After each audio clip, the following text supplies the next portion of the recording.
Mga kapindot, luto muna tayo ngayon ng gulay.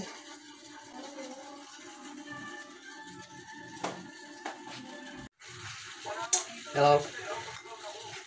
Luto muna tayo ng pakbet.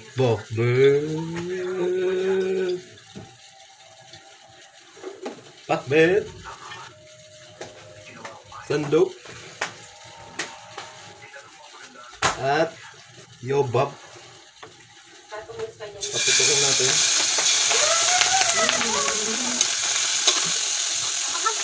Siyempre ilag.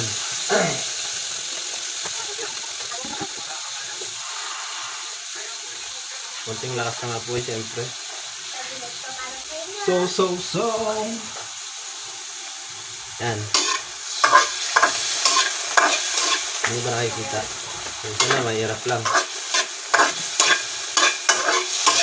Maya makikita nyo rin ito pag naluto.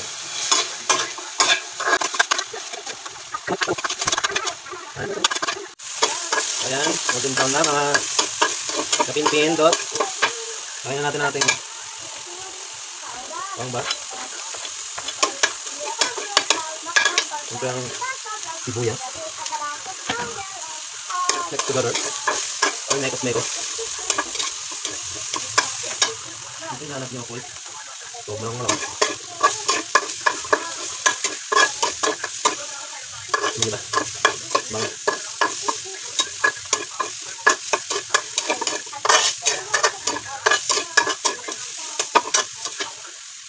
Lagyan natin yung bagoong. So, iba-iba tayo ng pagluluto. Sa akin, ito yung nakasanayan ko. Hinigisa ko na yung bagoong. Para tama ko na sa pag-isa. Para mas lalong kumanga.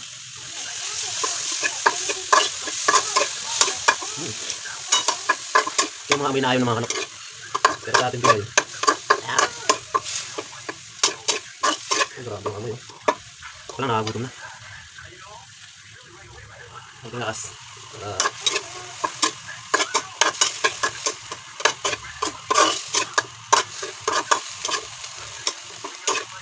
Ayan na.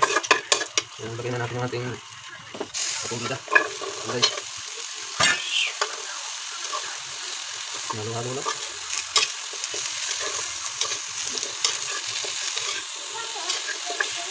Haluin para tumamis. Teka lang. Marap. Kaya ba? Hindi makita. Punta kayo. Ayan na lang. So, ayan na lang muna. Ano? Ipulaan tayo ng takay. Para maigay. Malabas yung tubig ng ano. Malabas yung tubig ng gulay.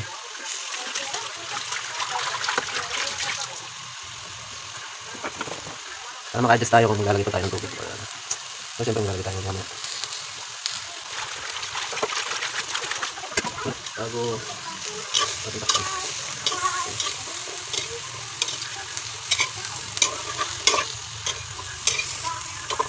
Para sa akin, ayos na yung kanina. So, ang gana ng gulay niya.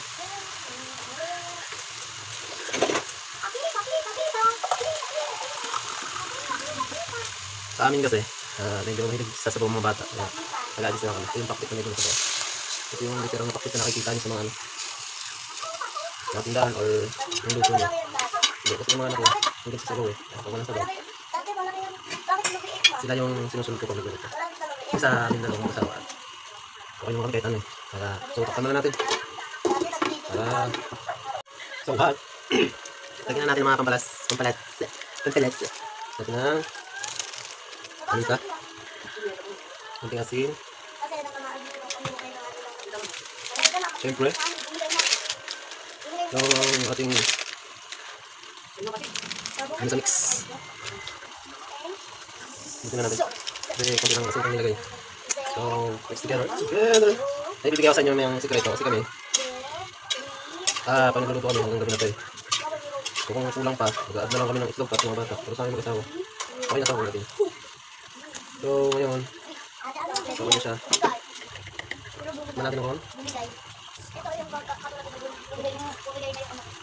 Okay na. Ayan kasi niya. Tapos,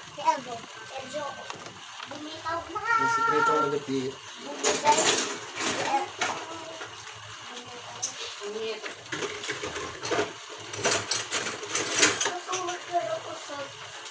Basta mga lutuin ko, lagi ako naglalagay nito.